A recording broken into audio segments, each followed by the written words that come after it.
നമ്മൾ അഭിമാനകരമായ ഒരു വിജയം കൈവരിച്ചതിന് ശേഷം നടക്കുന്ന ഒരു സംസ്ഥാന ക്യാമ്പാണ്.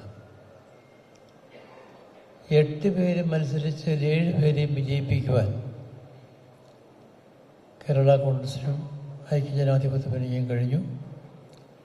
ആ സന്തോഷത്തിൽ നമ്മളെല്ലാം പങ്കുചേരുകയാണ്. ഇനിയും പാർട്ടിയുടെ അടിത്തറ വികസിപ്പിക്കുവാനുള്ള നല്ല അവസരം വന്നു ചേർന്നിരിക്കുകയാണ്. നമ്മളെ വെല്ലുവിളിച്ചുണ്ടായിരുന്നവർ മത്സരിച്ച എല്ലാ സീറ്റിലും തോറ്റുപോയ ഒരു സ്ഥിതി നമുക്കറിയാം. പാർട്ടിയുടെ അടിത്തറ വികസിപ്പിക്കണമെന്ന് പറയുമ്പോൾ കേരള കോൺഗ്രസിനെ കൂടുതൽ ശക്തിപ്പെടുത്തുവാനുള്ള നടപടികൾ ഉണ്ടാകണം. അതിനുള്ള പരിപാടികൾ അവിടെ പ്രഖ്യാപിക്കും. മെമ്പർഷിപ്പ് ക്യാമ്പയിൻ നടത്തി കൂടുതൽ ആളുകളെ നമ്മുടെ പാർട്ടിയിലേക്ക് കൊണ്ടുവരുവാനും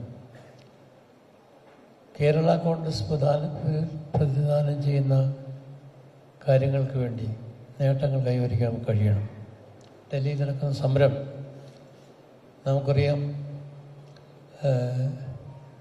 കോക്രോച്ച് ജനതാ പാർട്ടി എന്നുള്ള പേരിലാണ് തുടങ്ങിയതെങ്കിലും ലക്ഷക്കണക്കിന് വിദ്യാർത്ഥികളെ ബാധിക്കുന്ന ഒരു വിഷയം, പരീക്ഷയുടെ ചോദ്യപേപ്പർ ചോർന്ന നടപടി. അതിനെതിരെ വലിയ സമരം നടക്കുകയാണ്. എല്ലാ പ്രതിപക്ഷ എംപിമാരെയും ചേർന്ന് ഇന്നലെ ഗാന്ധി സ്മാരകത്തിൽ വന്ന് പ്രതിജ്ഞയെടുത്ത് വന്ന കാര്യം നമ്മൾ കണ്ടു.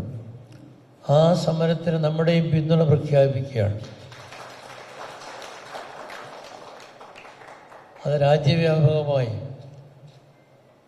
ഏകാധിപത്യ പ്രവണതയ്ക്കെതിരെയുള്ള ഒരു സമരമാണ്. നമ്മുടെ രാജ്യത്ത് ജനാധിപത്യത്തെ നടത്തുവാനും ഭരണഘടന സംരക്ഷിക്കുവാനും ഒറ്റക്കെട്ടായി മുന്നോട്ട് നീങ്ങണം. ഐക്യജനാധിപത്യ മുന്നണി VD സതീശൻ്റെ നേതൃത്വത്തിൽ മുന്നോട്ട് പോകുമ്പോൾ ഒട്ടേറെ പ്രതീക്ഷകളുമായി ജനങ്ങൾ നിലകൊള്ളുകയാണ്. കാർഷിക മേഖലയുടെ പ്രശ്നങ്ങൾ പരിഹരിക്കുവാൻ അടിയന്തര നടപടി ഉണ്ടാകണം. റബ്ബറിന് 250 രൂപ പ്രഖ്യാപിച്ചു.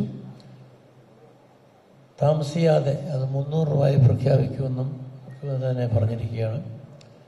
എല്ലാ കാർഷിക ഉൽപ്പന്നങ്ങൾക്കും മിനിമം സപ്പോർട്ട് പ്രൈസ് നടപ്പാക്കാൻ നമ്മൾ ബാധ്യസ്ഥരാണ്. കേരള കോൺഗ്രസ് പാർട്ടി അതിന് ബാധ്യസ്ഥമാണ്. ആ പരിപാടിയുമായി മുന്നോട്ട് നീങ്ങണം. ഞാൻ ദീർഘമായ പ്രസംഗത്തിന് മുതിരുന്നില്ല. നമ്മൾ ക്യാമ്പിലെ ഇട്ടിരിക്കുന്ന പരിപാടികൾ വളരെ വിജയപ്രദമായി മുന്നോട്ട് കൊണ്ടുപോകേണ്ടിയിരിക്കുന്നു. ഇവിടെ പങ്കെടുക്കുന്നവർക്ക് എല്ലാ അഭിവാദ്യങ്ങൾ അർപ്പിക്കുന്നു. കേരള കോൺഗ്രസ് പാർട്ടിയും ഐക്യജനാധിപത്യ മുന്നണിയും ശക്തിപ്പെടുത്തുവാനുള്ള നടപടികളുമായി മുന്നോട്ട് പോകണം എന്ന് മാത്രം അഭ്യർത്ഥിച്ചുകൊണ്ട് നിങ്ങൾക്ക് എല്ലാവർക്കും അഭിവാദ്യങ്ങൾ അർപ്പിച്ചുകൊണ്ട് സമ്മേളനം ഉദ്ഘാടനം ചെയ്തതായിരിക്കും.